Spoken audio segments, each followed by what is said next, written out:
Where did all my time go?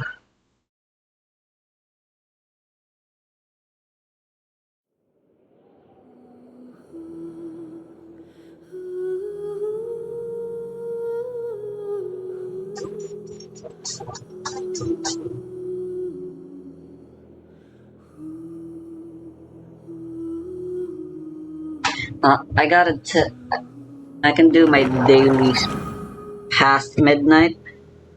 Of course, I don't want to stay up at midnight.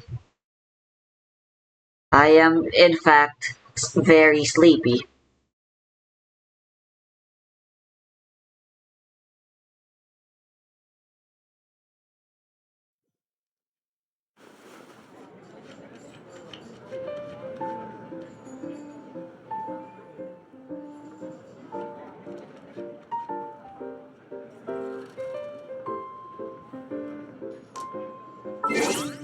Oh wow.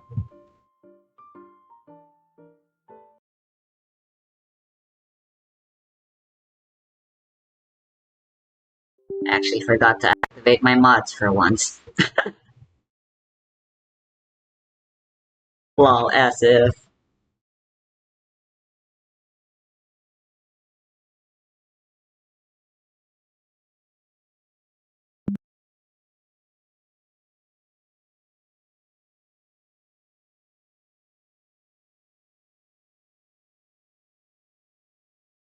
Fire Emblem Three Houses. It's one of the most popular games in the franchise, but I've never had that much love for it. Monastery sections always slowed down and listened to me. While I could see that the narrative and plot were well put together, never really knew the. But then, I came up with a way to make this test, to see if it was truly the grand political drama it sought, and whether it could earn my admiration once. Put simply, I set out to ask and answer one simple question. Can you beat Fire Emblem Three Houses without committing a... Now, first off, let's address some ground rules. You'll likely have heard of the Geneva Conventions, a series of conventions, articles, and resolutions which outline countless offences and misconducts that would be I punishable want to make by this the deck international good. community. In short, everything I need outlined to learn in the how Geneva Farina Conventions works. will That's be the applicable important to thing. though a In large order for majority me of to it make won't be this deck relevant actually to the second usable. story forward. But in an effort to make this challenge And I need to entirely actually be able to we'll be deal bringing out damage. the Rome Statute of the International Criminal Court, specifically Part 2, Article 8, which outlines a number of different violations for us to adhere to. The next thing is that anything considered an accepted feature of martial combat in Fodlan will be limited. Our international laws on war crimes may not account for magic or wyverns, but for the sake of ease, anything that doesn't stray from the accepted norms in Fodlan will be permissible. This doesn't extend to anything specifically outlawed by the Rome Statute. Oh yeah, I can use Yao Yao Poison, instead and gases, try or doing weapons that are of a nature to blooms. cause unnecessary suffering. Beyond that, we'll be playing on hard difficulty.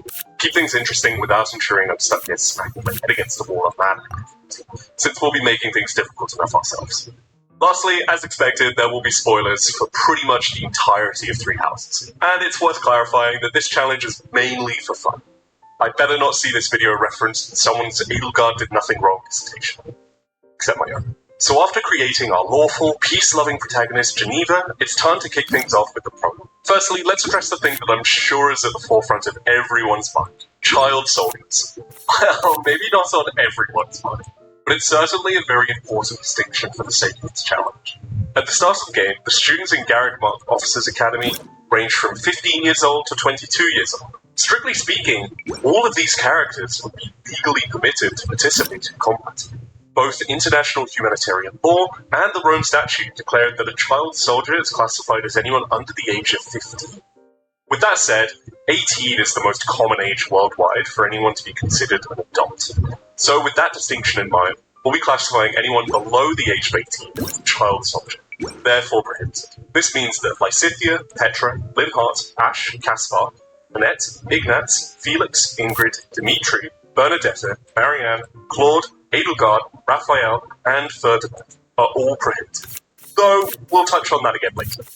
For the sake of the prologue, this means that only Geneva is authorized to participate in combat. So I immediately disarm Edelgard, Dimitri, and Claude, press forward. I use the Iron Axe to fight bandits as much as possible to start building up Geneva's axe rank, which will become a running theme throughout the challenge. By taking advantage of the forest and the extra vulneraries from the students, I take care of the remaining bandits with a little help from Geralt, finishing the chapter at level 3. Once I arrive at Garrickmont Monastery and after a bit of story, it's time for perhaps the most important decision in the entire challenge. Which of the 3 houses do I choose to lead? Black Eagles, led by Edelgard, the Blue Lions, led by Dimitri, or the Golden Deer, led by Claude. Believe it or not, this decision isn't as complicated as it first appears. Let's start with Claude. Unfortunately for everyone's favourite strategist, Claude is a warrior, or at least he will be. In the war phase of the Verdant Wind route, Claude enacts a plan to assault Fort Mercius, in which his army disguises themselves as Imperial soldiers, and then engages in a mock skirmish with soldiers in Alliance uniform. Section 2b, paragraph 7 of the Rome Statute prohibits making improper use of a flag of truce, the flag, or of the military insignia and uniform of the enemy. In other words, using a disguise like this is in fact Plus, with Claude's penchant for poison, which is also prohibited, steering clear of the deer is probably in our best interests. As for Dimitri, he's out too, for 2 reasons. First up is Section 2b, paragraph 1, potentially directing attacks against the civilian population, or against individual civilians not taking part in hostilities. In the Azure Moon route, Lilith kills Flesh, a civilian member of House Bergleaves, after she attacks Dimitri, which is a war crime directly committed by the player avatar. It's debatable if Fleisch can be considered taking a direct part in hostilities, but let's say for the argument that she isn't. Unfortunately, this isn't the only transgression in Azure. Dimitri's iconic order to kill every last one of them is a dramatic and memorable moment during the Battle of Granda Field. But believe it or not, it also classifies as a war crime, introducing Section 2b, paragraph 12, declaring that no quarter will be given. No quarter means to kill any and all enemy soldiers. Allied combatants would not take prisoners, show mercy, or have any pity. And unfortunately for Dimitri, declaring the order to kill every last one of them is as clear a declaration of no quarter as you can get. So believe it or not, that leaves us with just one option: Edelgard and the Black Eagle House. Edelgard, as anyone who has played the game themselves will know, presents her own obstacles to this challenge. But we'll address those down the line. We've got the entire Academy arc to get past over. The next noteworthy event is on the 30th of the Great Treaty. Not only is this the day of the next combat, the mock battle between the 3 houses, it also happens to be the day of Ferdinand von Eyer's 18th birthday. That's right, as the year progresses, students will celebrate their birthdays, and any student celebrating their 18th birthday will be permissible to fight in combat without classifying as a child soldier. Ferdinand is the first instance. Nice. Though it could be argued that a mock battle doesn't constitute a real battle, and therefore war crimes don't apply, it's also time that we address a few concepts that are quite common throughout the room. These are keep trying to make it affiliation, caution. In this challenge, Geneva is accountable for her own actions, the actions of those in her command. Wow, Genius Invocation attracts quite the following. Army, The as well as the tavern's actions packed of her with players. affiliation. For Geneva, that's currently the Church of Ceros. I won't be using affiliation as a hard and fast rule, however. To use Manuela as an example, though she's from Enbar, her affiliation at the start of the game is to the Church of Ceros rather than the Dresden Empire. Affiliations will change throughout the game. Oh, whoops, I forgot to change my deck. Whatever. Affiliation is at the start of the game. It's an indicator of best approach. And when there's no clear indicator of whether something would constitute as a There war is crime or no not, escape. I'll be acting with caution. With caution in mind, I undeployed every student below the age of 18, except for Edelgard, who's forced. That leaves our mock battle force as Geneva, Dorothea, Ferdinand, and an unarmed Edelgard who's prohibited. It's worth noting that I could have deployed Hubert as well, but I forgot. Fortunately for me, any unit deaths in this battle are forgiven. The chapter is eventually cleared by having Geneva knuckle down at Forest using a vulnerary every other turn, while Edelgard cowers. Water's form is Once I return to ever-changing. Monastery, I start to lay the foundation for the future. Geneva unlocks their first certification as a Myrmidon, which once mastered will give a nice +2 to help out with early combat. I then seek out Sylvain. Sylvain is an incredibly important part of this challenge for a number of reasons. First, he's 18 years old at the start of the Academy arc, meaning I never have to worry about him classifying as a child soldier. Second, he's the only student from another house who can immediately be recruited, as Geneva Nah, is so random. There's one more extremely important reason for Sylvain's recruitment, but I'll leave that one as a surprise. With Sylvain recruited, I get to hang out learn with my you lesson youngsters. plan. Students, No, I don't have Ferdinand Tarzan and Sylvain animated. are set to prioritize training their axes. That's a crime. While Dorothea trains in reason and faith to unlock a wider repertoire of spells. Skill focus for the other students isn't too elite. I eventually set the majority of these to be whatever their strongest skill was, and that's why. Reason being that I could use any students with a greater skill proficiency of my own to raise my own skills during the war. I also participated during the war arc, of course. and only when I had a monastery quest to complete, or for select paradox, grinding experience with additional auxiliary battles. I don't know why I find that so Eventually, funny. it's time for the next It is Fire Emblem. routing a group of bandits at Xanadu, Red Cap. Sylvain and Ferdinand take up the front lines alongside you. And I also deploy Hubert this time to help deal chip damage and most my other units. Beyond that, the map is pretty straightforward, besides one thing: treasure chest. The site of battle is described by many characters as being home to ruins, and having been a site of religious significance.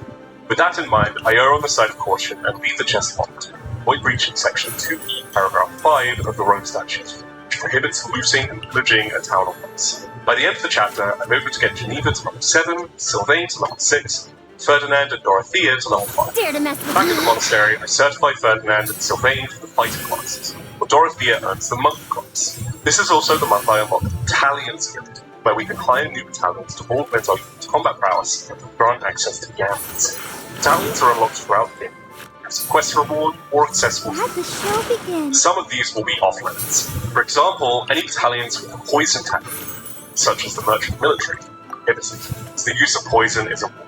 After another Hey, month this is a of freakier monastery, team, what the fuck? Archbishop Ray assigns me my next mission to defeat a militia army led by Lord Bonato, minor lord. This presents a problem.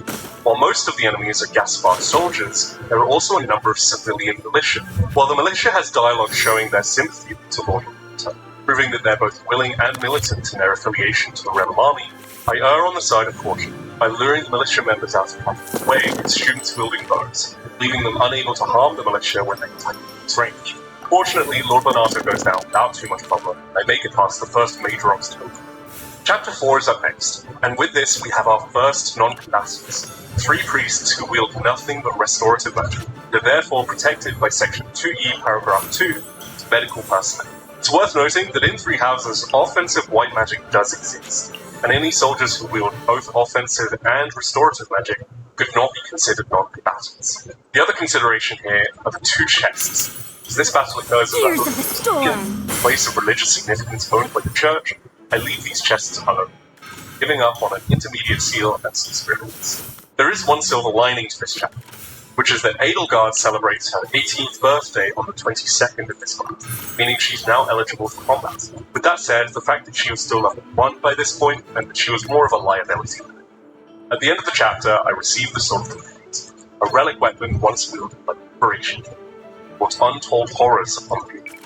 While it's debatable whether the relic weapons could be considered tools of warfare that cause widespread, indiscriminate harm, I err on the side of caution, bestowing it in the remaining.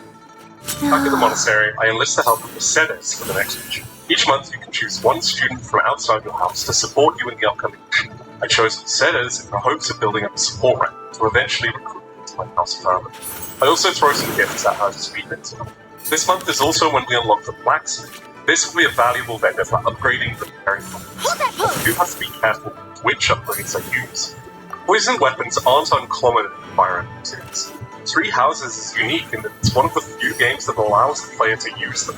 You can upgrade iron weapons into venom weapons, but this is off limits for our law-abiding selves. It was also around this time that I updated my lesson plan. Edelgard was set to reason and think, in hopes of guiding her towards a more peaceful future, whereas all of the ineligible students were set to focus on their strengths, most students sitting at C to C++. I also certified Ferdinand and Sylvain for the Brigand class, which would have an instrumental skill to offer.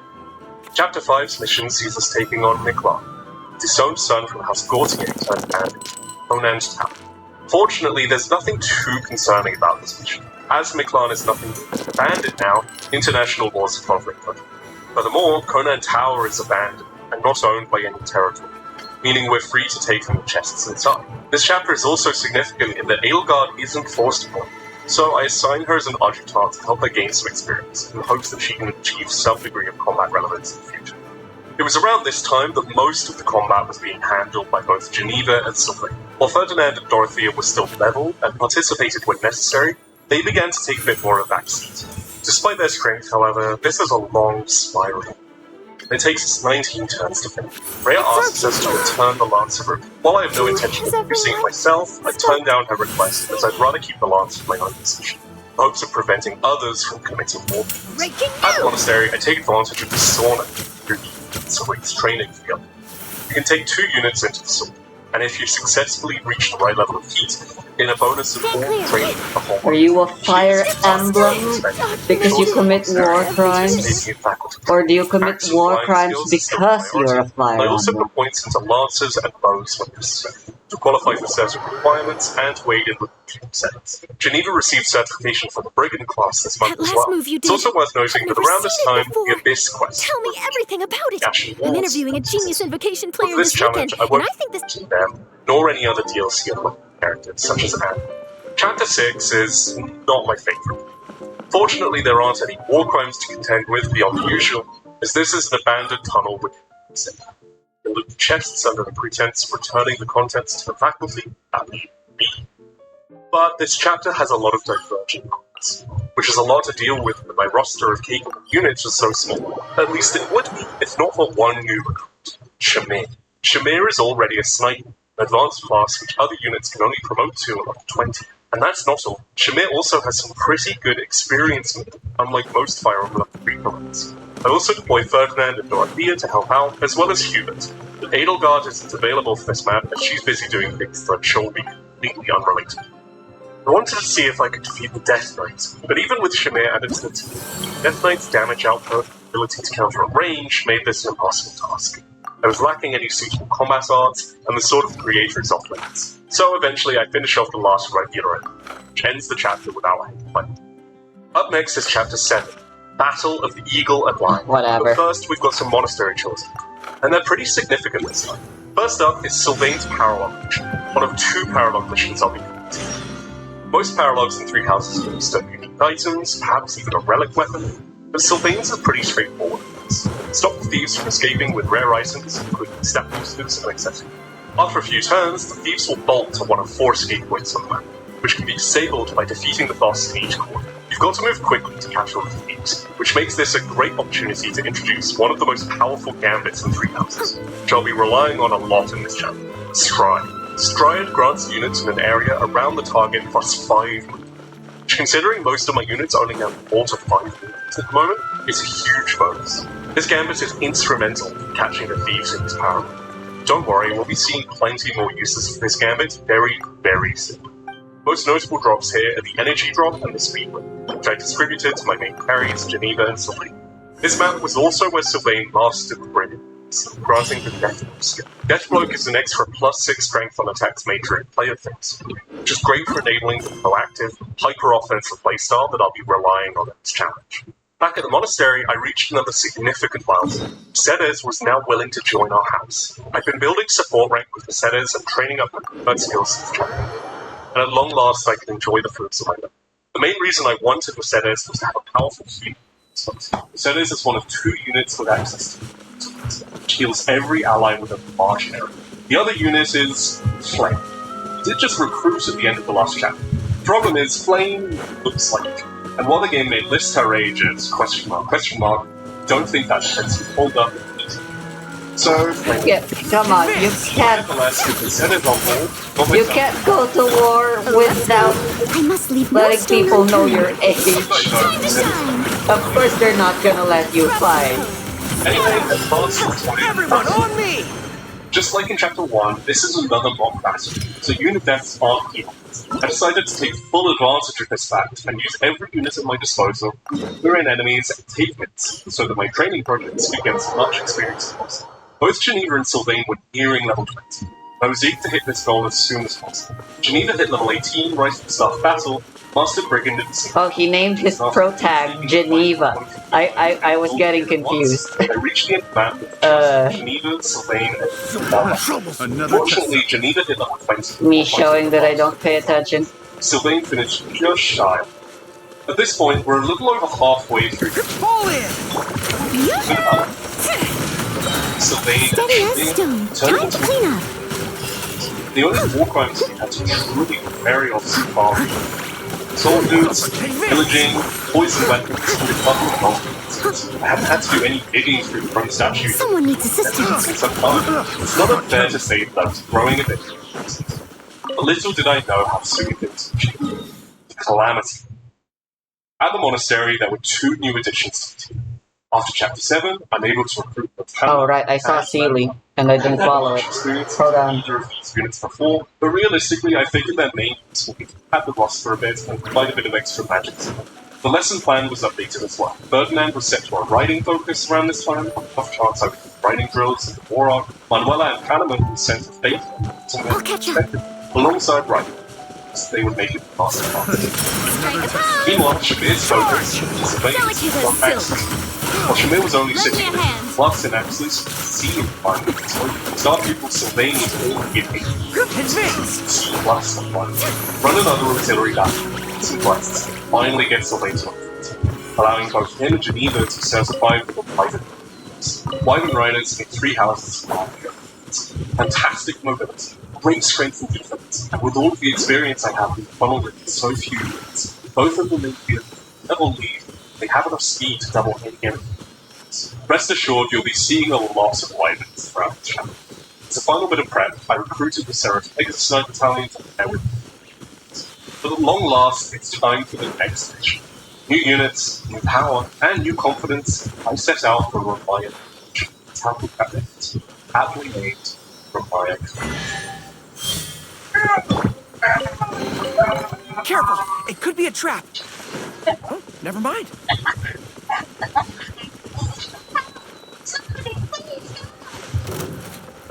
This chapter, Let my name echo in song. this mission is colossal, ready to shatter any I semblance must of leave no stone unturned. Allow me to As a say, dutiful maid my will. village has been the target of some Rally! which has caused the villagers to turn violent. The majority of this Someone needs number assistance. to rampaging, all of whom are classified as civilians. Yep, you can see where this is going. Article 8, Section 2E, Paragraph 1. Intentionally directing attacks against the civilian population or against individual civilians not taking direct part in hostilities prohibited in armed conflicts, not Now, while it could be argued these civilians are indeed taking direct part in hostilities, doing so against them as a direct result of what is experimentally achieved those who civilians are. So, for the sake of this challenge, we have to consider every villager on this map protected. That said, intentionally directing itself to civilian adds another layer of challenge for one reason. Just ahead of where Geneva and the team are deployed, 3 Knights of Seraphs. Only on Fontaine is there a puzzle where you're supposed to increase the water level rather than decrease it. They're out of range, I'll start moving towards the closest enemy. Geralt at least has the decency to sit still. Many villagers approach him, the grave quick say, "Father, please stop, that's a war crime." The condition for this map is to defeat the boss. I'm gonna do my bounty kills tomorrow. I need to Surely you would fly do my woo-wah stuff.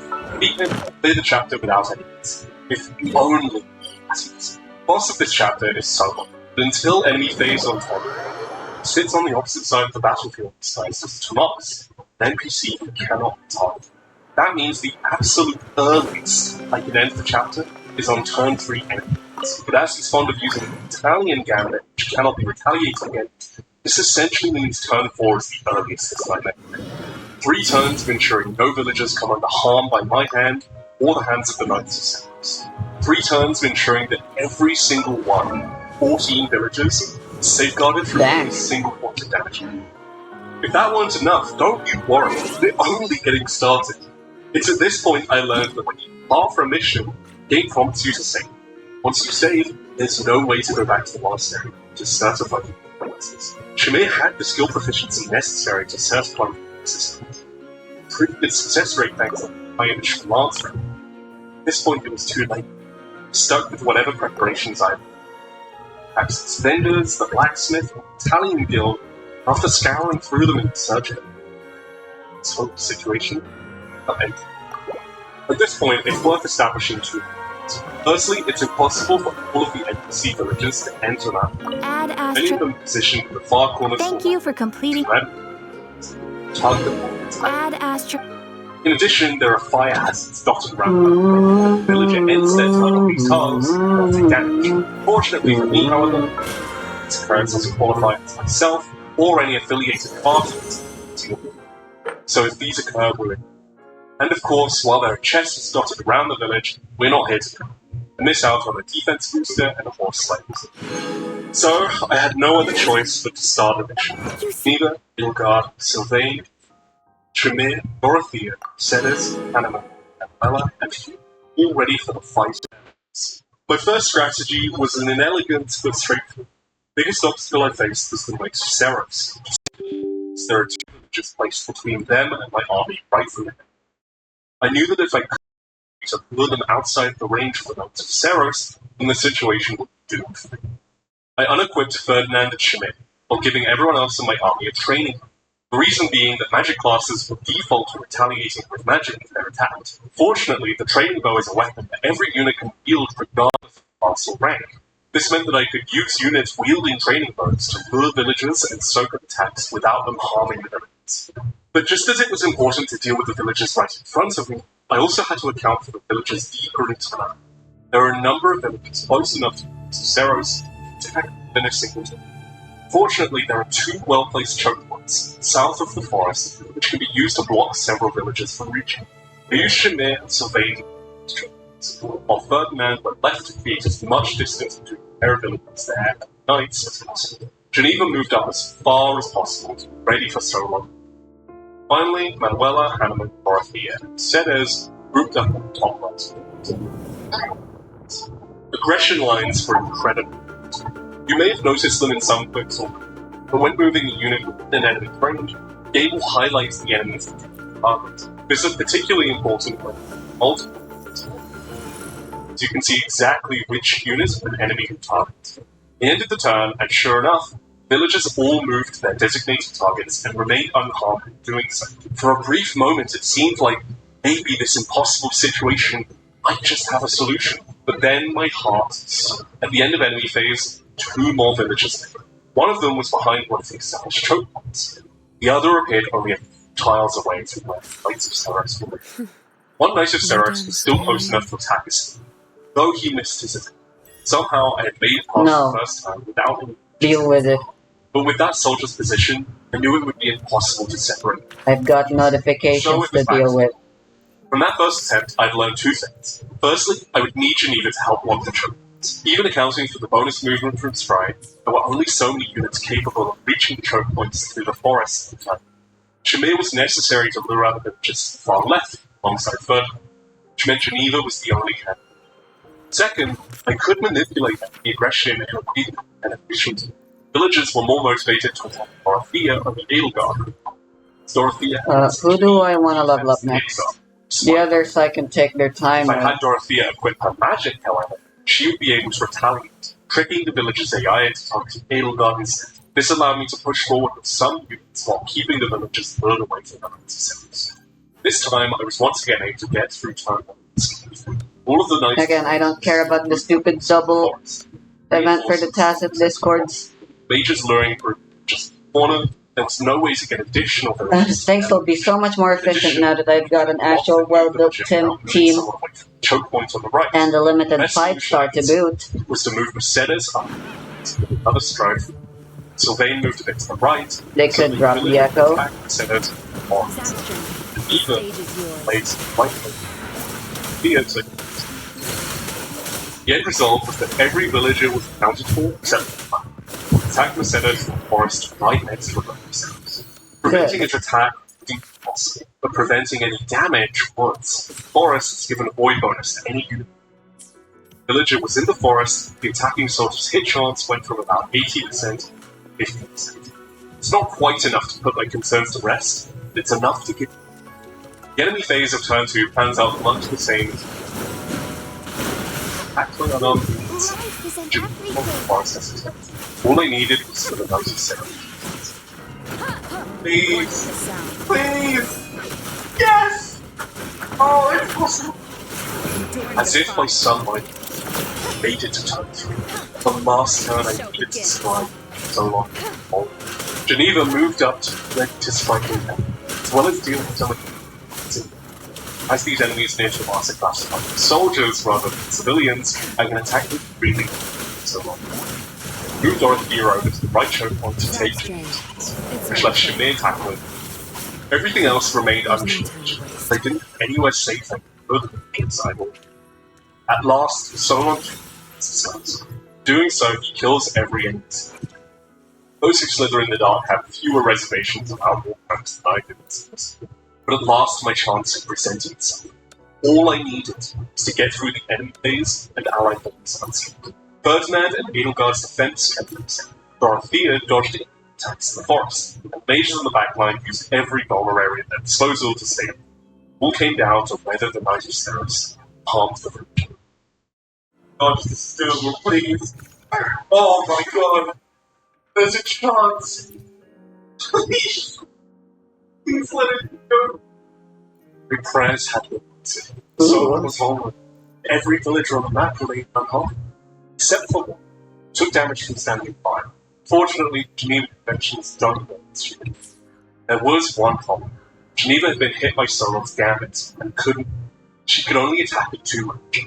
While she was equipped with a hand axe, it wasn't enough damage to kill Sauron in one hit. Geneva only as lacking as my preparation for this chapter had been, there was one thing which saved me.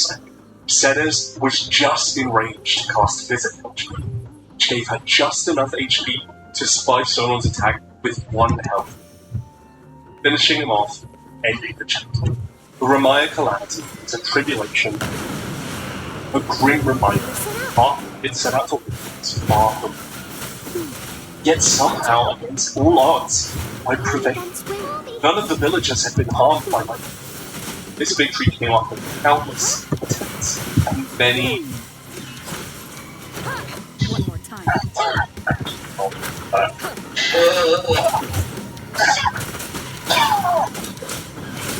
No, please.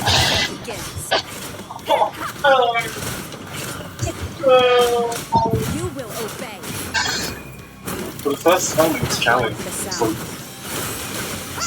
and this was probably the last note of the monastery.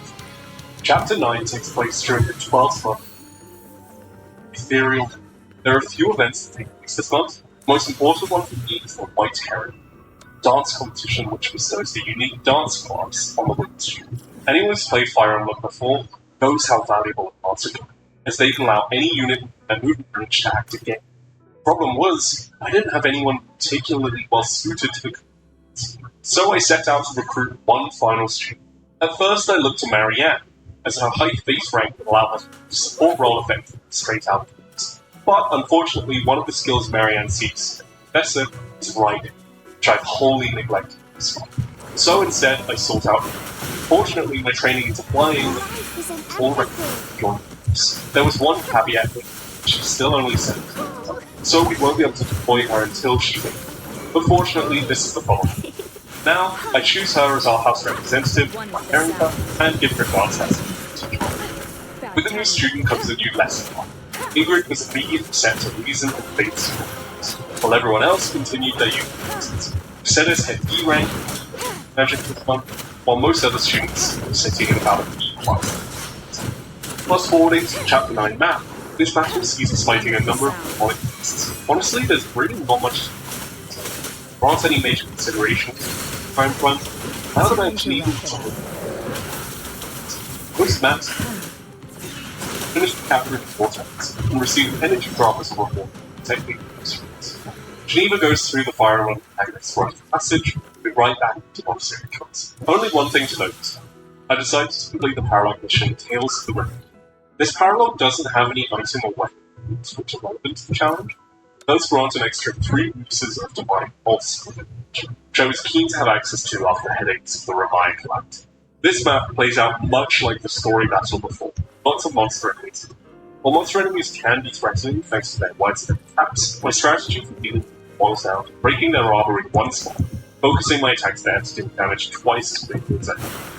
This makes it much easier to chip through several health bars and chest from Chapter 2 is also here once again, so don't leave it undoing the same thing. Up next is Chapter 10, 2 objectives. First is to defeat Bronya, second is to then defeat Sauron. It's just up. While there's also a handful of enemies to deal with, it's not much of a problem to stride plus weapon. Bronya can be a little slow. She threatens critical hits on most weapons. Geneva isn't fast enough. I use a gambit to beat her, immobilized before finishing her off. After the cutscene, all of my units actually refresh, and everyone's forest south. More enemies spawn in, fortunately. My mages take out the armored knight while they and the demon can run back chapter 8 and take out Solon in a single round. Next chapter, chapter 11, perhaps one of the most important. Put simply, there wasn't really anything necessary. Most free time at this point, spent training and skills for future class 7, continuing to take lesson plans, or so on. The only thing to note I would do. I expected would mainly use the rally bot and occasional. Chapter 11 takes place at the Holy. Visit this site with the Archbishop Ray, only to be cut off by Adel, who's infiltrated the monastery with soldiers from the Imperial Army. And with this, it's time to address what we all knew deep down. Just like Dimitri, and just like Lord, in fact, arguably more so than even, Edelgard commits war crimes. In fact, she's unique in the sense that while Dimitri and Claude's war crimes occur in the War arc, Edelgard commits war crimes in the Academy arc. So let's start to go through these one by one. Rest assured, there are a few of them. First is Article 8, Section 2b, Paragraph 7, making improper use of uniforms. Bringing Imperial troops into the monastery under disguise to be used in combat is prohibited. That's not all. Edelgard also has a number of demonic beasts at her disposal, who we now know are humans who have undergone some kind of transformation or experiment. This breaches Section 1, Article 147 in the 4th Geneva Convention, which outlaws torture or inhumane treatment. Plus, you can also add Section 2b, Paragraph 10 from the Rome Statute, if those individuals were not fully dressed in it. The demonic beasts themselves can also be considered methods of warfare which are of a nature to cause harm, or are inherently indiscriminate, considering the cutscene with Miklan from Chapter 5, which demonstrates that the demonic beasts act with mind senses range. This would add Section 2b, Paragraph 20. In addition, Edelgard's seizure of the pressed stones from Valor 2 is a breach of Section 2b, Paragraph 30. For seizing the enemy's goods and or property, unless such destruction or seizure be imperatively demanded, necessities of them. You could also consider Section 2b, Paragraph 9, as intentionally directing attacks into buildings dedicated to religion is prohibited, provided they're not open. But there's a more defensible argument that Garrett Mark is a significant. So depending on how you interpret many of her actions, Edelgard commits 3 war crimes that we need to tackle them. Twice as many on a map.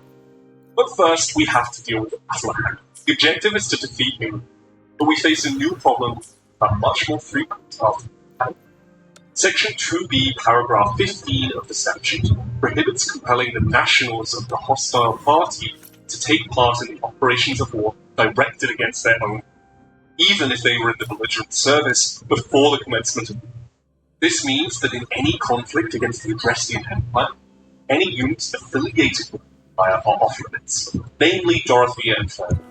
Same could be argued for Manuela and Alan, but as their affiliation at the start of the game is to the Church of Seros, they are disconnected. This doesn't just apply to units, however. Many of the battalions that you can hire into the houses will represent a certain corporation. As I've been on the Bald Eagles route, many of my battalions are enemy soldiers, who I can no longer use in combat against the enemy. So I dismiss any and all existing. Fortunately, we now have several backgrounds, as well as students recruited from other houses and battalions. Much like the chapters before, Geneva and Silver rushed to Edelgard's position, while clearing out it. We also have the addition of Ingrid, who's finally celebrated her. I like how the big guy. This process along considering. Edelgard and her general's position on a balcony at the bottom of the map. When summoned, this is a really cute, tiny looking dude. While managing and so at the end of not this doll. One of the where is he actually though? Choice of whether to side with Bark the flower route or to side with Freya at the church. Bark Silver Snow. Oh, never mind. I just traded up an AoE thing. At this point, to accept responsibility for countless war crimes she's already committed. This makes affiliating with Edelgard in the Dresden Empire possible. So we choose to side with the church instead, who as of yet have not committed. Let's see if we can keep it. Back at the monastery, we now have lots to do. Edelgard and Hubert are no longer in our roster, but instead we have 3 units: Seteth, Catherine, and Cyril. Seteth and Catherine are the standouts. Seteth is another Wyvern rider, quickly become one of our most reliable units. whereas Catherine is a strong sword master who's much more combat-like than someone. Cyril, on the other hand, is a druid, but he'll be relevant eventually. Now, I think her skill focus to axes plus the time in seminars, monastery chores are starting. For too long, the Imperial Army is upon us all. Though our students declare their resolve to stop me and fight the Imperial Army, I know better than the rest of the war. They're all men. But fortunately, I don't need to rely on them. Shamir finally reached the 25 4 in total setting. Needle barrels down the center. Guard for my other team. I don't have any need for the dark seal that he drops, but I was keen to enact some revenge after all. Hubert is also present on this map, to the far left side, but I don't really have a map ends after Edelgard's defeated off, so once she was close enough for the units to group up me, took Edelgard out alongside the generals. I ended the map with just 5 units. With that, we've made it to the Aura. The Academy arc was there to whet our appetite. 2 days for what? We might admit, it's time for the and 5 years later, it seems that Foglin isn't doing too. Kingdom and Alliance are in disarray, Edelgard is nearing. Despite the treacherous war crimes, Ulston needs his son. Before we can fight the Imperial Army once more, have to deal with hunting by day. This chapter is notorious for being a power check. In Silver Snow, we start the chapter with Whatever, I'm done. The later turns, the Black Eagle students will